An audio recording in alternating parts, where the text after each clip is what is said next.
నగరి నుంచి, నగరి అంటేనే రోజా గుర్తొస్తారు. ఆవిడ ఈసారి ఆవిడకి టికెట్ ఇచ్చే అవకాశం లేదు, ఆమె ఓడిపోయే అవకాశాలు ఉన్నాయని చెప్పేసి కొన్ని సర్వేలు వైసీపీ దగ్గర ఉన్నాయని చెప్పేసి తెలుస్తుంది. అలాగే భానుప్రకాష్ టీడీపీ అభ్యర్థి, ఆయన గెలిచే అవకాశాలు ఉన్నాయని చెప్పి తెలుస్తుంది. మీరేమంటారు, నిజంగా ఇలా జరిగే అవకాశం ఉందంట? ఇప్పుడు అంటే రోజా గారు ప్రస్తుత శాసనసభ్యురాలు, ఆమె వైఎస్ఆర్సీపీ తరఫున యాక్టివ్గా పార్టిసిపేట్ చేస్తుంది. జగన్ను కూడా ప్రతి విషయంలోనూ తప్ప ఒప్ప అని విచేచన ఆలోచన చేయకుండా తప్పైనా ఒప్పైనా జగన్ గారిని మొండిగా సమర్థించుతున్నారు.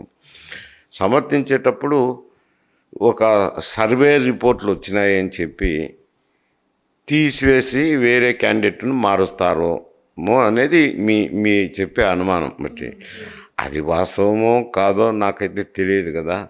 అంత తొందరగా తీసేస్తారని నేను అనుకోవటం లేదు. ఎందుకంటే ఒక సీటు ఎక్కువ తక్కువ నమ్మకమైన అభ్యర్థిని తీసేయాలంటే కొద్ది కష్టాలు ఉంటాయి. ఒక విధమైన అభిప్రాయాలు ఉంటాయి కాబట్టి తీసేయకపోవచ్చు. మరి తీసేసినా మార్చినా ఏదైనా నచ్చజెప్పి ఇంకేదైనా చేస్తాంలేండి నచ్చజెప్పి తీసేసినది అది ఆ పార్టీకి సంబంధించిన వ్యవహారం కాబట్టి వాళ్ళు తీసుకునే నిర్ణయాన్ని గురించి నేనేం చెప్తాను.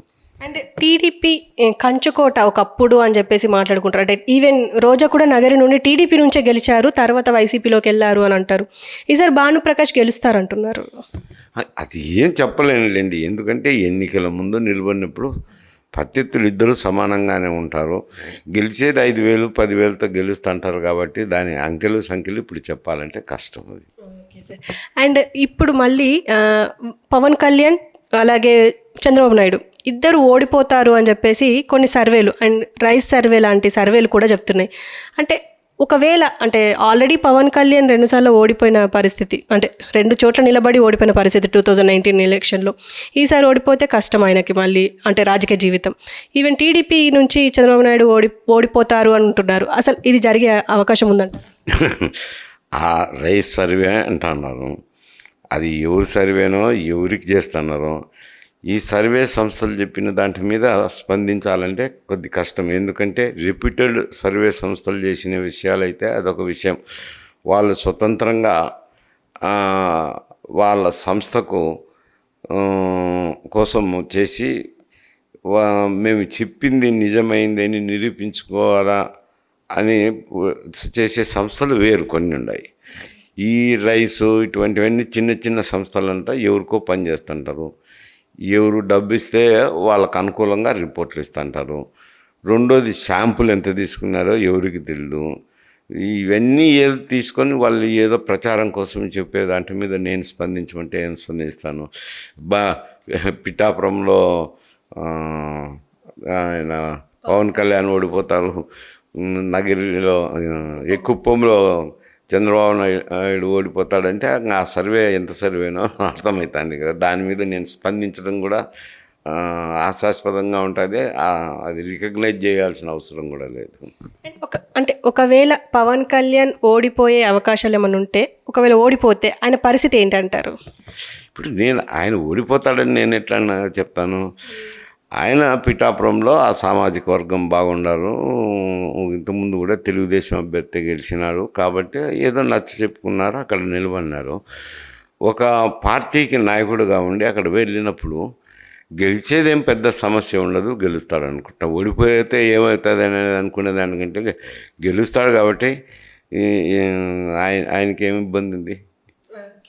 అండ్ అంటే ఈ సర్వేలు అంటే ఆల్రెడీ పెయిడ్ సర్వేలు ఉన్నప్పటికీ అసలు ఎందుకు అంటే ఎలాంటి ఇన్ఫ్లుయెన్స్ కలిగిస్తున్నాయి సార్? అంటే ఇప్పుడు మనం చూస్తున్నాం ఈ సర్వే వల్ల అభిమానులు, ఒకవేళ టీడీపీకి అభిమానులు ఉంటే వాళ్ళు కూడా బాధపడే అవకాశాలు ఉంటాయి, ఒకవేళ వైసీపీకి అభిమానులు ఉంటే వాళ్ళు కూడా బాధపడే అవకాశం. అసలు ఈ సర్వేలను అరికట్టే అవకాశం ఏమి ఉండదంటారా? అది ఎన్నికల కమిషన్ తీసుకోవాల్సిన నిర్ణయము, చట్టం. ఎందుకంటే ఏ సంస్థ అయినా సర్వే చేయొచ్చు, ఎవరికైనా పని చేయొచ్చు.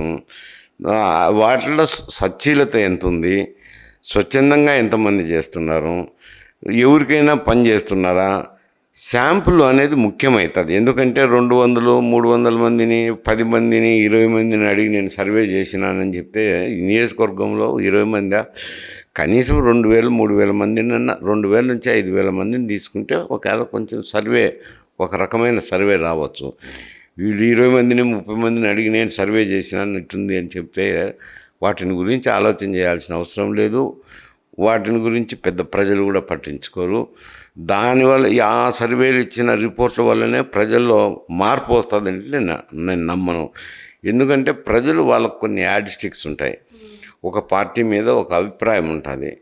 ఆ అభిప్రాయాన్ని దృష్టిలో పెట్టుకొని ప్రతిపక్ష పార్టీ మీద అభిప్రాయాన్ని దృష్టిలో పెట్టుకొని వాళ్ళు మనసులో ఒక నిర్ధారణ చేసుకుంటారు. వాళ్ళకు కొన్ని ఉంటాయి కదా, వాళ్ళ సమస్యలు, వాళ్ళు ఏం కోరుకున్నారా, కోరికలు నెరవేరినాయా, లేక వాళ్ళకి ఏదైనా సమస్యలు ఉంటే పరిష్కారం కాలేదా, లేక ప్రభుత్వం పనితీరు ఎట్టుందని వాళ్ళకి అభిప్రాయాలు ఉంటాయి.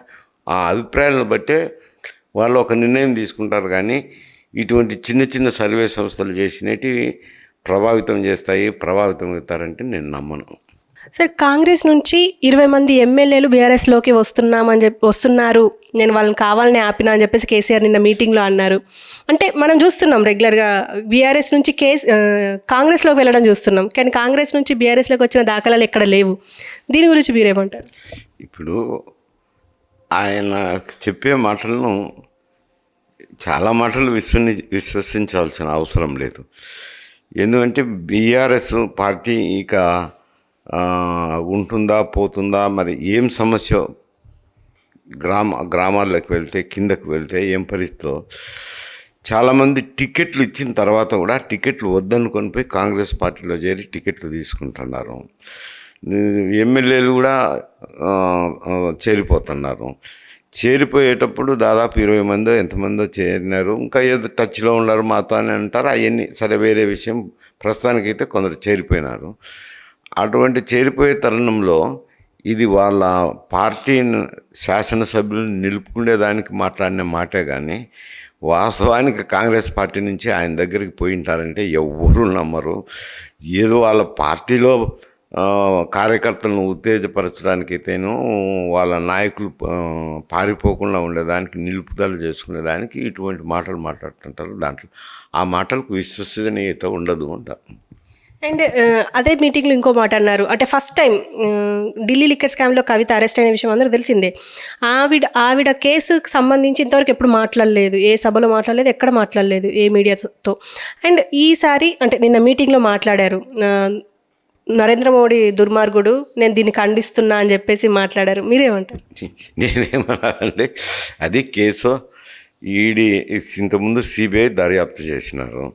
సిబిఐ దర్యాప్తు చేసి మొన్న కూడా కస్టడీకి తీసుకొని మళ్ళా విచారణ చేస్తున్నారు. తర్వాత ఈడీ విచారణ చేసి అరెస్ట్ వారెంట్ ఇచ్చి అరెస్ట్ చేసి తిహార్ జైల్లో పెట్టినారు. కేసు తర్వాత కస్టడీకి కూడా తీసుకొని విచారణ చేసినారు. వాళ్ళు మా దగ్గర ఏ సాక్ష్యాధారాలు ఉన్నాయంటూ కోర్టుకు కూడా సమర్పించడం జరిగింది. ఇటువంటివన్నీ జరిగి కేసు అప్రూవర్స్ ఉండి వాళ్ళు డబ్బులు కూడా ఇచ్చినామని అప్రూవర్స్గా మారిన వాళ్ళు చాలామంది ఉన్నారు. ఇటువంటి వాస్తవాలు వచ్చినప్పుడు ఈడీని నిందించాల్సిన అవసరం ఉండదు, ప్రధానమంత్రిని నిందించాల్సిన అవసరం ఉండదు. మామూలుగా ఈడీ కేసుల్లో అయితే వీళ్ళే మేము నేరం చేయలేదని నిరూపించుకోవాల్సిన బాధ్యత నిందితుల మీదనే ఉంటుంది.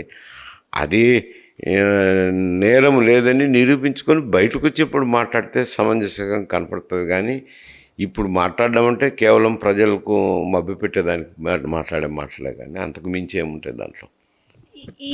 ఈ తెలంగాణకి కేసీఆర్ మాత్రమే రక్ష, శ్రీరామ రక్ష అని చెప్పేసి హరీష్ రావు ఒక మాట అన్నారు. అంటే కేసీఆర్ మాత్రమే ఈ తెలంగాణని కాపాడగలడు, మంచిగా చూసుకోగలడు, ఇంకా ఏ లిలిపుట్ చూసుకోలేరు అని చెప్పి, అంటే ఈవెన్ ఎవరినన్నారో అర్థమవుతుంది, లిలిపుట్స్ చూసుకోలేరు అని చెప్పేసి అన్నారు. మీరేమంటారు? ఏం చెప్పమంటారండి వాళ్ళ కామెంట్స్? ఆయన శ్రీరామ రక్ష అయితే ఈయనకి ఎందుకు ఓడిపోతాడు? ఇప్పుడు 10 ఏళ్ళు ఆయన ప్రత్యేక తెలంగాణ కావాలన్నారు కాబట్టి ఒక మారు ముఖ్యమంత్రి చేశారు. మళ్ళీ ఏదో సంక్షేమ పథకాలు ఇవో చూపించి ఏదో ఒకటి చేసి 10 సంవత్సరాల కింద ప్రజలు తీర్పు ఒక పక్క ఇచ్చిన్నారు కదా. ప్రజలు తీర్పు ఇచ్చి రాజ్యం కోల్పోయి ప్రతిపక్షంలో కూర్చొని ఇటువంటి మాటలు మాట్లాడితే ఏటో ప్రజల్లోకి మాట్లాడేటి ఆ చిల్లర మాటలకు నేనేం సమాధానం చెప్పమంటారు? కాంగ్రెస్ ప్రభుత్వాన్ని బీజేపీ కూలగొడుతుంది ఖచ్చితంగా ఈ పార్లమెంట్ ఎన్నికల తర్వాత అని చెప్పేసి కేసీఆర్ అంటున్నారు. ఆయన కళలు ఏంటింటో కంటంటారు. ఆయన కళలన్నిటికీ నేను సమాధానం చెప్పడం కూడా అంత భావ్యంగా కనపడదు.